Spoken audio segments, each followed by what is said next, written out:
So good morning, everyone. Now we go to part 2 of this lecture series on income taxes for tax review. Remember, this series is still linked to the 2024 bar exam. So yung mga principles na inaaral natin are still related to the amendments introduced by CREATE and Train Law. Yung EOPT hindi pa kasama kasi naging effective lang siya January 22, 2024. So it is not yet included in the coverage of the 2024 bar exams, pero covered na siya ng 2025 bar exam.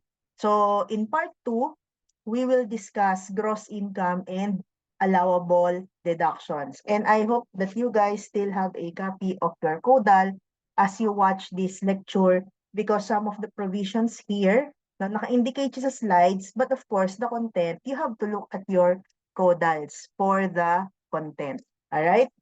So let's start.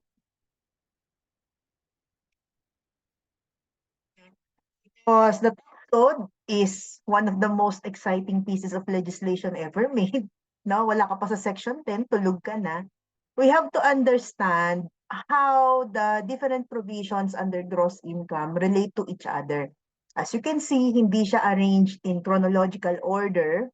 So, paano mo maiintindihan yung iba't ibang provisions dito sa tax code? So, when you want to compute for your tax due, no, please use this formula. Okay? So, as you can see, wala namang math pa dito. All the addition, subtraction rather, and multiplication that we do here, we use words. So, hindi naman yan numbers. Wala pang dapat tatakutan. So, example, no, you start with gross income. And when you talk of gross income, like what we did in part 1, the question when determining gross income is whether to include or exclude this particular item in the gross income or exclude it. No? So kanina 'di ba sabi natin when we were studying the general principles of income taxation in the Philippines under section 23, kung ang taxpayer ay resident citizen, include everything, whether income from within or from without. Pero kung all other types of individuals yan, like aliens or non-resident citizens or OCW, exclude income from without, but include income from within. Alright? So dito sa gross income, again, the question is whether to just include or exclude. So, dito sa include, we have sections 23 na inaral na natin kanina, 22 also which is about the definition, so it defined non-resident citizen, and section 42 on situs which tells us ano yung mga income earned from within and ano yung mga income earned from without. But of course, the defining section for gross income is actually section 32. So if we look at the main paragraph of section 32A, anong sabi? Except as otherwise provided in this title. What does gross income mean? Gross income means all income derived from whatever source. And later we will go into that in more detail. When we talk about exclusions, we look at section 32B. Bakit? Title pa lang. Anong nakasulat? 32B. Exclusions from gross income. And then another exclusion from gross income is section 33. Now, some students will ask, di ba section 33, fringe benefit yon? Hindi ba yan income ng employee? Okay guys, just to clarify, section 33 talks about fringe benefits. Ano ang fringe benefits? How is it defined? What are the different kinds of fringe benefits and what are the minimi benefits na hindi subject sa fringe benefit tax and income tax altogether? No? But section 33, you have to look at it from the point of view of the employee rather than the employer. Anong ibig sabihin? Fringe benefits are excluded from the gross income of the employee, ng managerial and supervisory employee. Bakit? Because it is the employer who pays for the fringe benefits tax of the employee. So again, the exclusion is taken from the point of view of the employee. Excluded yan from the compensation income of the employee. Hindi siya kasama. All right. And next, later, we will discuss allowable deductions. Allowable deductions is deducted from gross income. And when we study allowable deductions, the question is whether to allow or disallow this particular item of deduction. And the governing section in the tax code for this one is section 34. So sabi sa section 34, chapter 7, allowable deductions or deductions from gross income. So we will also study that later. All right? And then, once we get gross income, and then we subtract allowable deductions from it, we will get net taxable income, which is defined under Section 31. How does the tax code define net taxable income? Anong sabi niya? Taxable income defined. The term taxable income means pertinent items of gross income, less deductions, if any, authorized for such types of income by this code or other special laws. So basically, sinasabi lang niya, gross income less allowable deductions equals net taxable income. Right? So ito yung magiging discussion natin sa part 2. Doon sa part 3, diba? I will tell you what to do once you get net taxable income. Once you get net taxable income, you have to multiply it with the tax rates. Yung tax rates, i-discuss natin mamaya sa part 3. Okay? And then net taxable income, multiply it by tax rates, you will get your tax due. So, at this point, let's now go to gross income. Gross income. Sabi natin kanina, gross income means all income derived from whatever source. Okay? But the question there is, ano bang ibig sabihin ng income? So when we talk about income, income refers to all wealth which flows into the taxpayer, lahat ng matatanggap niya, but it should be anything other than mere return of capital. It should not include the capital that was invested or that was put out by the taxpayer. If the inflow represents a mere return of capital, that is not income and that is not taxable. But if there is anything over, above and beyond what was put out as capital, then yung excess, yun ang kino-consider natin as income. Okay? It includes all forms of income, specifically described as gains, profits, including gains derived from the sale or disposition of capital assets. Okay. Dito, from the 2023 bar exam, Pedro ran a gambling den. So parang dito pa lang sa umpisa nitong question, alam nyo na kung saan papunta yung tanong. Pedro ran a gambling den in the basement of a bar called Apolaki in Intramuros, Manila. Yung gambling operations niya consisted of a pastime from the late 1700s called ratting. So basically, nagpupustahan sila tungkol dun sa mga rats. No? As can easily be gathered, this is highly illegal. No? The apparent illegality did not stop Pedro from making millions of pesos from on-site and online bettors. Needless to say, Pedro did not file an income tax return to report his income. Based on the complaint of the Commissioner of Internal Revenue, the DOJ filed an information against Pedro for failure to file income tax return under Section 255. So, mahalaga tong section na to failure to file an income tax return under Section 255 of the tax code. Sabi niya, Pedro argued that the profits from the gambling operations are not income in the first place because declaring such would violate his right against self-incrimination. Hence, he is not required to file any income tax return. is the argument of Pedro Tenable na hindi daw yun income. Sabi niya, profits from the gambling operations are not income. Right? So, anong sagot natin? Remember, this is just from the 2023 bar exam, fresh na fresh pa. Okay?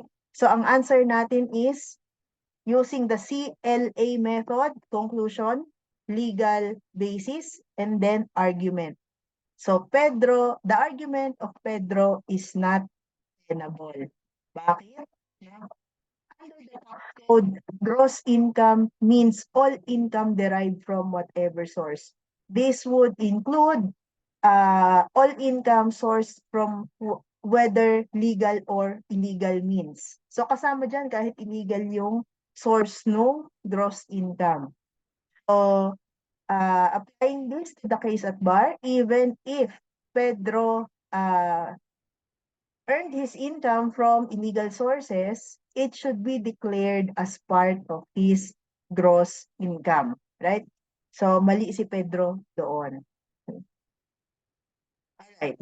Next, let's just go back to section 32B. So, kung sabi natin, gross income means all income derived from whatever source, we also have to take up section 32B. Anong ibig sabihin ng 32B? Exclusions from gross income. So if ever you encounter these items, you will have to say na excluded siya from gross income. Okay. So B1, life insurance. The proceeds of life insurance policies paid to the heirs or beneficiaries upon the death of the insured. That is excluded from gross income. Bakit? Kasi hindi naman remuneration yung insurance na natanggap sa pagkamatay o sa buhay ng isang tao. Right?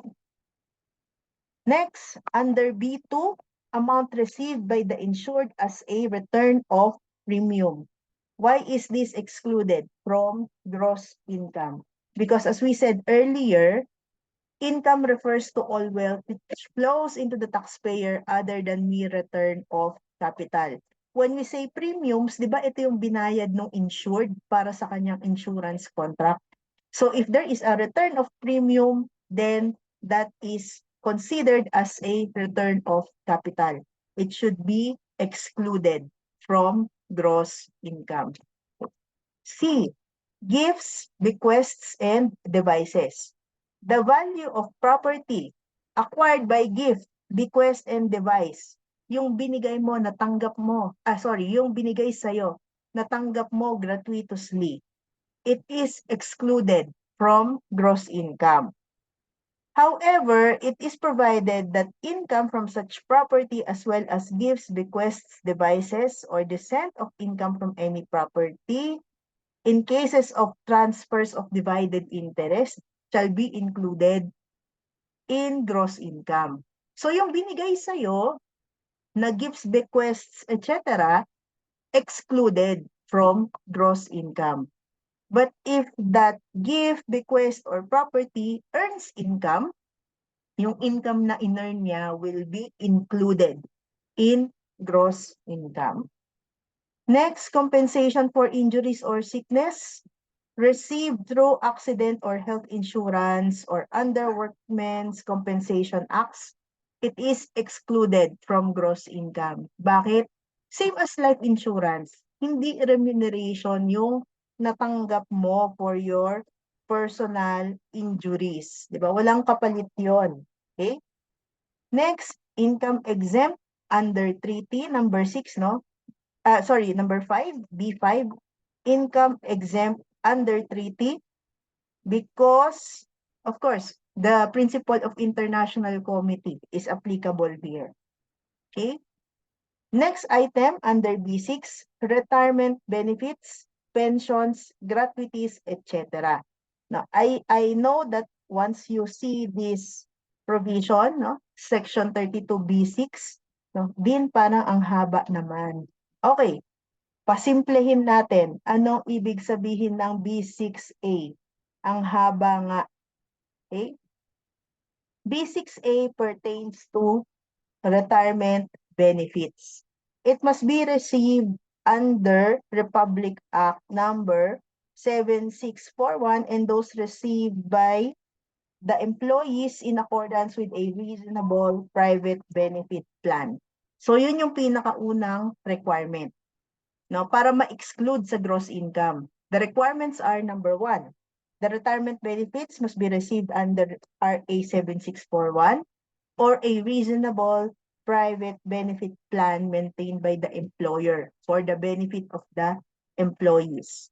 Number 2, the employee must have been in the service of the same employer for at least 10 years.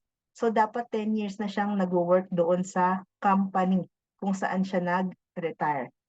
Number 3, the retiree or the employee is not less than 50 years of age at the time of his retirement.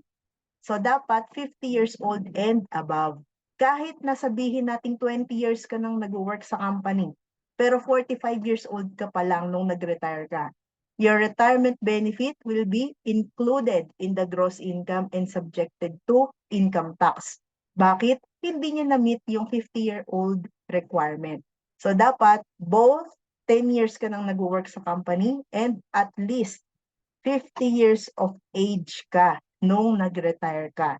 Okay? So, yun na yung tatlong requirements. Pang-apat, the benefits granted under this subparagraph shall be availed of by an official or employee only once. Ibig sabihin ba nun, pag nag-retire ka, hindi ka na pwede mag-work? No. You can work again. But the exclusion from gross income can only happen once. So let's say a retiree who has already availed of this benefit, excluded ang kanyang retirement benefit from gross income, hindi nataksan. This employee wanted to work again and retired again, no? After working for 10 years. Yung second retirement niya, will it still be excluded from gross income? No more, because the benefit can only be availed of once. So, ibig sabihin, yung second retirement niya, yung benefits, will already be taxable kasi included na siya sa gross income. Okay? Next, Section 32B6B. Anong sabi dito? Any amount received by the official or employee or his heirs from the employer as a consequence of separation of such official or employee from the service because of death, sickness, or other physical disability or for cause beyond the control of the said official or employee. Ibig sabihin, ang separation pay na natanggap ni employee, pero limited lang ang causes. It should be because of death, because of sickness, or other physical disability, or for any causes beyond the control of the employee. Kung nandito itong conditions na ito, the separation pay to be received by the employee is excluded from gross income. But if it is the employee who caused his separation from the company voluntarily, no, and within his control, the separation pay that he will receive, if any, is still subject to gross income. Kung include pa rin in gross income to be subjected to tax. Next, social security benefits, retirement gratuities, pensions, no, received by resident, exclude from gross income. Then next is payments of benefits due or to become due to any person residing in the Philippines under the laws of the United States by reason of the United States Veterans Administration. So exclude din yan from gross income. Next, benefits received, yung dalawa, ENF, benefits received from or enjoyed under the SSS program or GSIS. So lahat ng benefits na mare-receive ng employees from SSS and GSIS, okay? So basta SSS and GSIS ang nagbigay, exclude from gross income. Alright? Next, in number 7, we have miscellaneous items. So, itong miscellaneous items, we will go through them, yung mga important one na lang, yung mga important ones na lang. So, sa 7, income derived by foreign government, exclude. Bakit? Rule of International Committee. Same din, no? Income derived by the government or its political subdivisions, exclude from gross income. Bakit din? Inherent limitation of government exemption. Remember, one of the inherent limitations of taxations is the exemption of government entities. So, dito yon sa 32B7B, income derived by the government or its political subdivisions is excluded from gross income. Next, prizes and awards. So ang tanong, yung prizes and awards made primarily in recognition of religious, charitable, scientific, educational, artistic, literary, or civic achievement. So may natanggap kang premyo, inawardan ka. Is that subject to gross income? Is that to be included in gross income or excluded? Huh? The answer is, it will be excluded if it meets two requirements. Ano yung two requirements na yon? Number 1, the recipient was selected without any action on his part to enter the contest. Hindi siya sumali.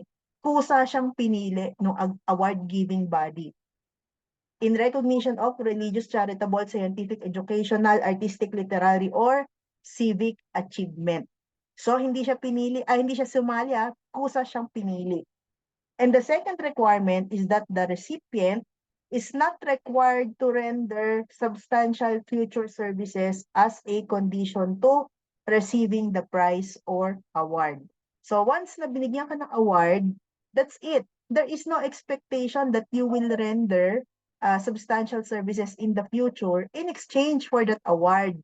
So if these two conditions are present, the prize that you have received is excluded from gross income, meaning hindi siya matataksan. Okay?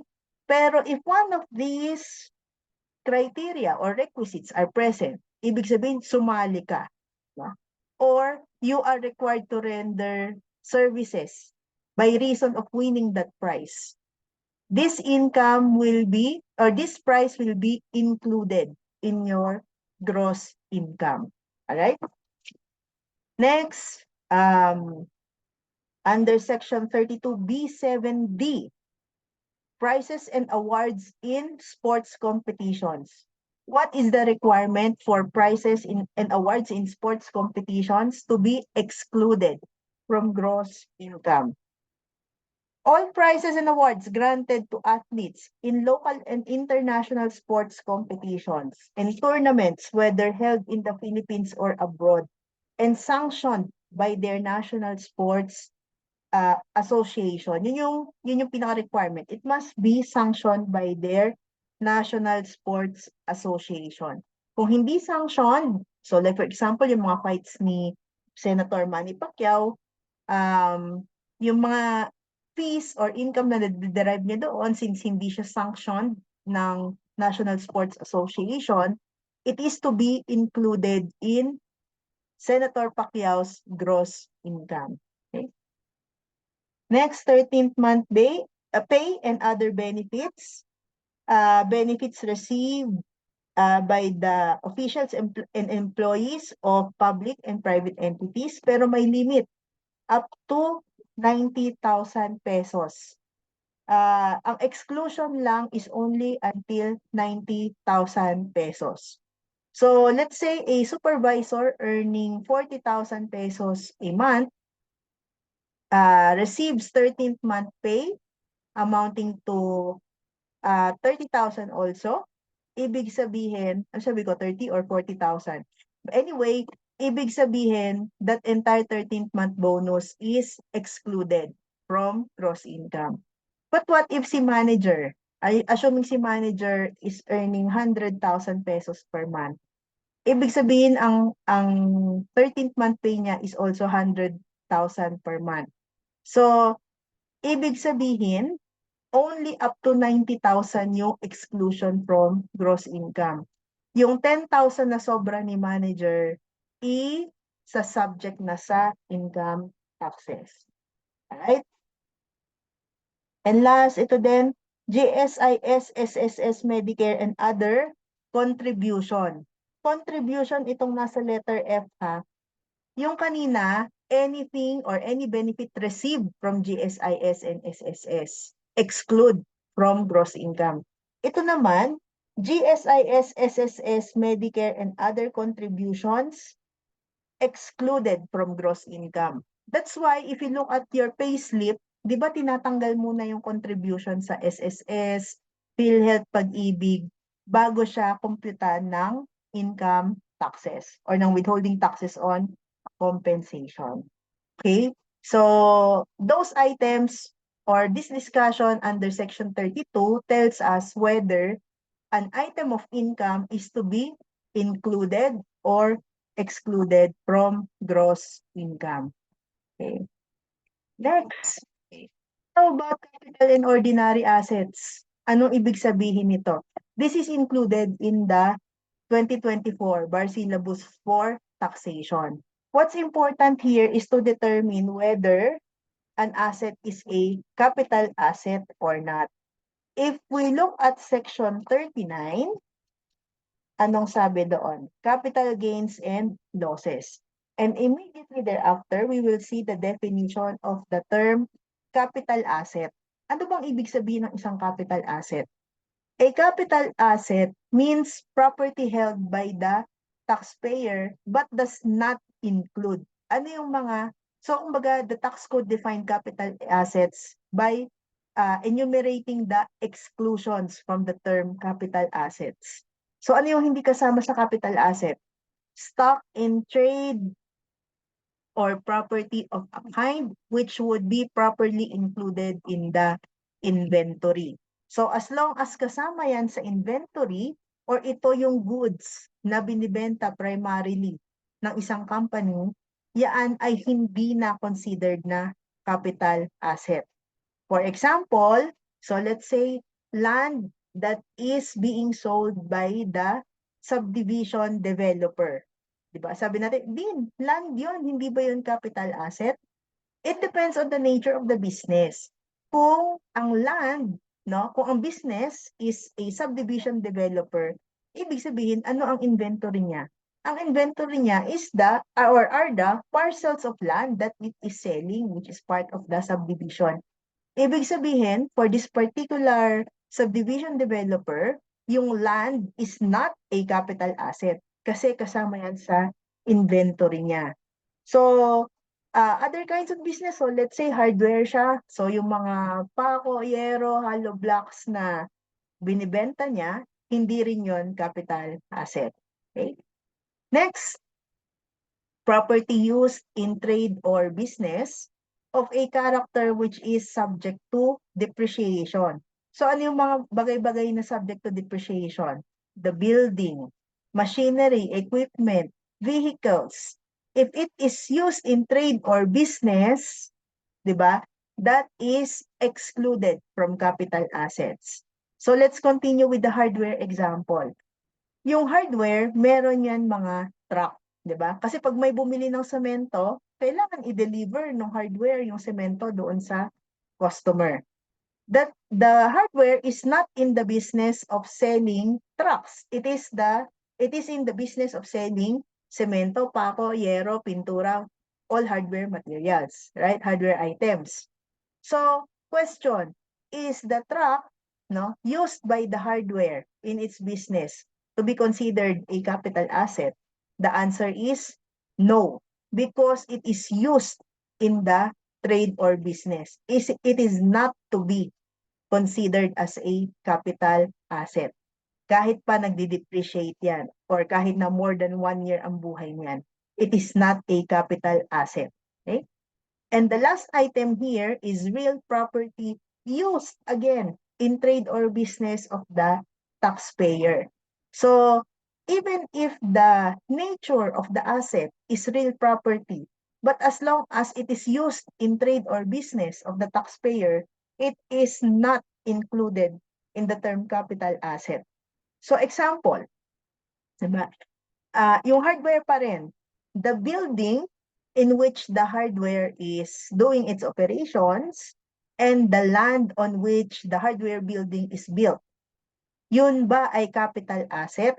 Diba? Real property yon. Pero doon nakatayo yung tindahan at yung tindahan mismo na nag-house sa hardware. Are they to be considered as capital asset? The answer is no, because those properties are being used in the trade or business of the taxpayer. Okay? Quick explanation as to why it's important to determine whether it's a capital asset or not. Because once the asset has been determined to be an ordinary asset, any gains, no, used or any gains that were derived from the sale of these ordinary assets are not subject to or are not considered as capital gains. They are considered as ordinary gains to be included in the computation of gross income. Bakit mahalaga yon para sa BIR or sa government na maging ordinary asset siya? Because if it's an ordinary gain included in gross income, and let's say it's a corporation that made or that earned this ordinary gain, it will be subjected to the income tax rate of 25%. Malaki. No, malaki yung rate na i-apply kasi nga ordinary gain lang siya, no? To be considered a capital gain, dapat na-derive siya sa isang capital asset. Okay? So I hope that's clear. Next. Dito naman tayo sa requisites of deductibility.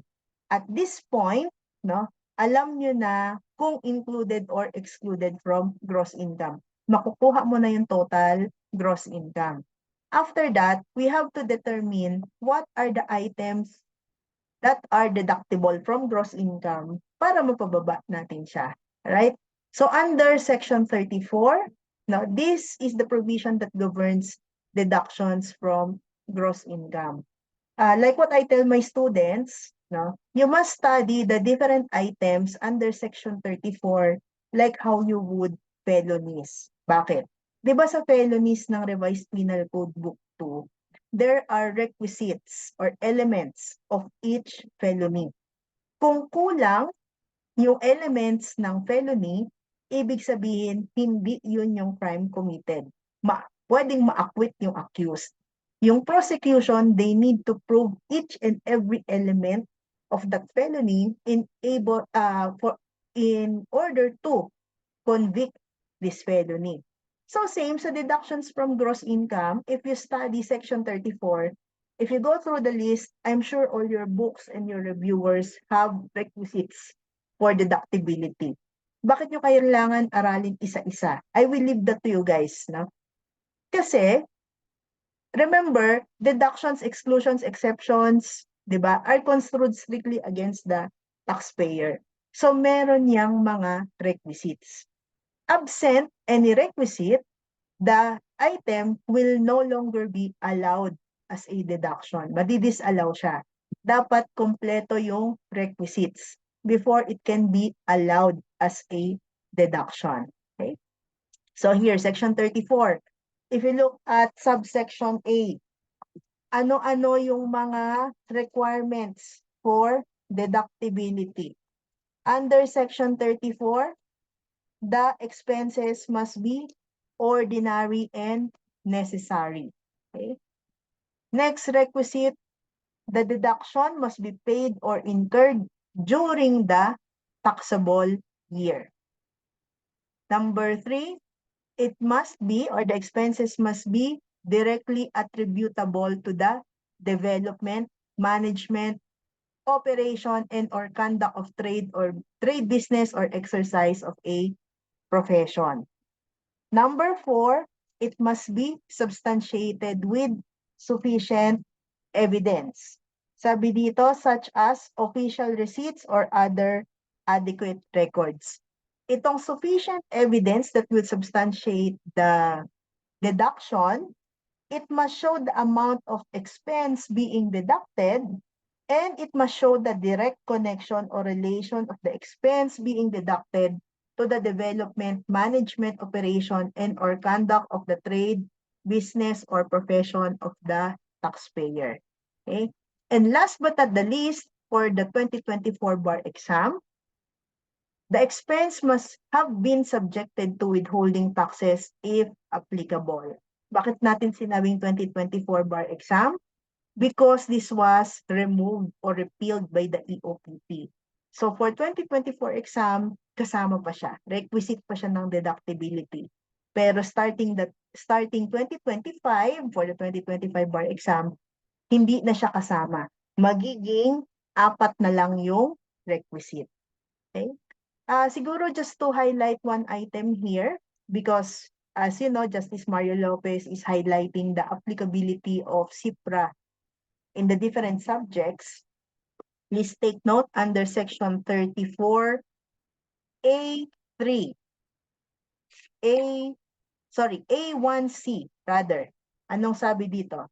Please look at bribes, kickbacks, and other similar payments. Of course, this is an ethical practice, no? Take note, no deduction. So, disallow. Automatic, you don't even have to look at the other requisites. No deduction from gross income shall be allowed under subsection A. For what? Any payment made directly or indirectly to an official or employee of the national government, official or employee of any LGU, official or employee of a GOCC, or to an official or employee or representative of a foreign government, or to a private corporation, GPP, or similar entity, if the payment constitutes a bribe or kickback. So as you can see from that definition, basta bribe or kickback, it is not to be allowed as a deduction. And take note, the bribe or kickback, it's not necessary that it was paid to the government, LGU, GOCC, or foreign government. Even if the bribe or kickback was paid to a private corporation, to a general professional partnership, or similar entity, it will not be allowed as a deduction, right?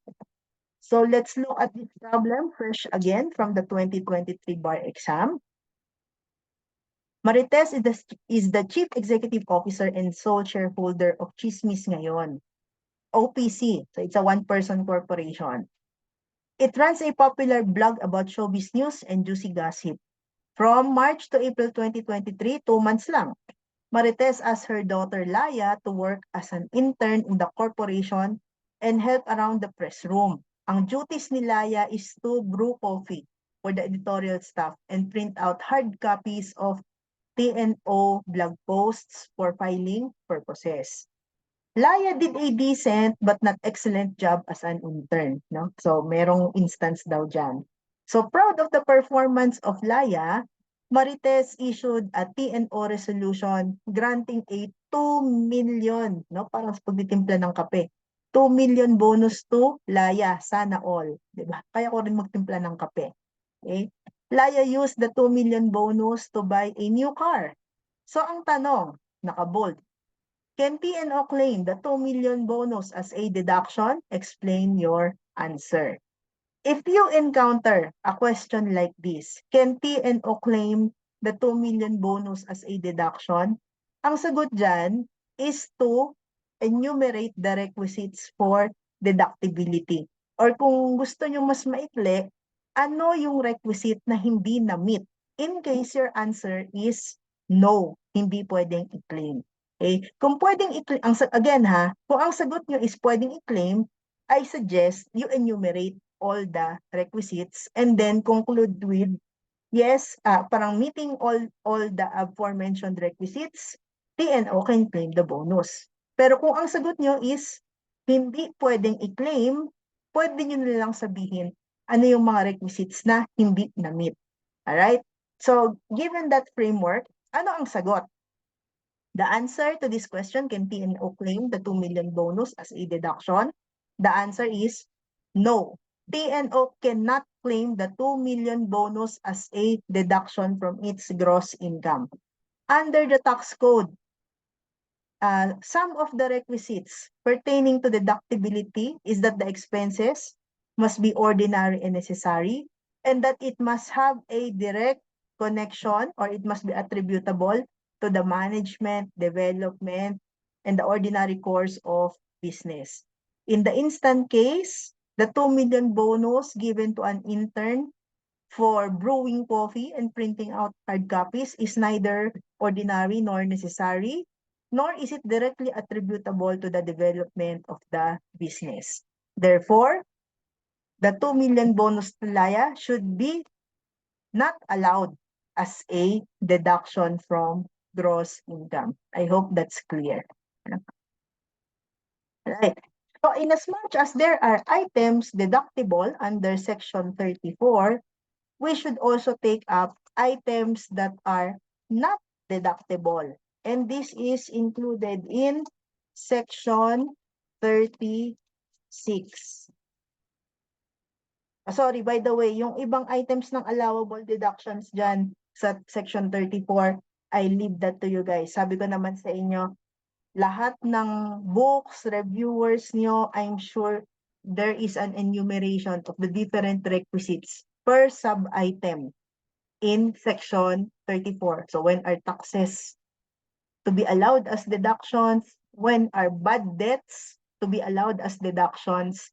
Meron yan. Please go through each and every one of those items, right? In Section 36, ano ang sabi dito? Items not deductible. As a general rule in computing net income, no deduction shall in any case be allowed in respect to: number 1, personal living or family expenses. So yung pinapang grocery nyo sa bahay, no, ang bayad natin sa kasambahay, ang bayad natin sa kuryente, sa tubig, those are, yung pinapangkape natin, personal yan. Those are not deductible. Okay? Those are not deductible expenses. Next, any amount paid for new buildings or for permanent improvements or betterments made to increase the value of any property or estate, hindi pa yan considered as deductible item from income. No? Hindi yan, yung ginastos mo sa pagpapa-improve to increase the value of your property, that is not a deductible expense. Next, any amount expended in restoring property or in making good the exhaustion thereof for which an allowance is or has been made, that is also not to be allowed as a deduction. Okay? Next, premiums paid on any life insurance policy covering the life of any officer or employee or of any person financially interested in any trade or business carried on by the taxpayer when the beneficiary is the taxpayer, directly or indirectly. Kung yung company ang magiging beneficiary, hindi yan deductible as an item from gross income. It's to be disallowed as a deduction. And then next, losses from sales or exchanges of property. Please see the enumeration under 36B na lang. 1, 2, 3, 4, 5, 6. Pag nandyan yung mga items na yan, it is not to be included as a deduction. Right? So, pag nakita nyo sa section 34, na-meet lahat ng requirements, allowed as a deduction. Kung hindi na-meet yung mga requisites, all the requisites per item, disallow as a deduction. If nakita nyo yung item is under section 36, it is to be disallowed as a deduction. Hindi rin pwede. Alright? So, follow, for listening, please look out for the third part or part 3 of this income tax lecture. If you want to follow me on Twitter, I make some announcements there from time to time. So you can follow me at What Rocky Thinks. So thank you for listening to this lecture and see you in part 3. Thank you.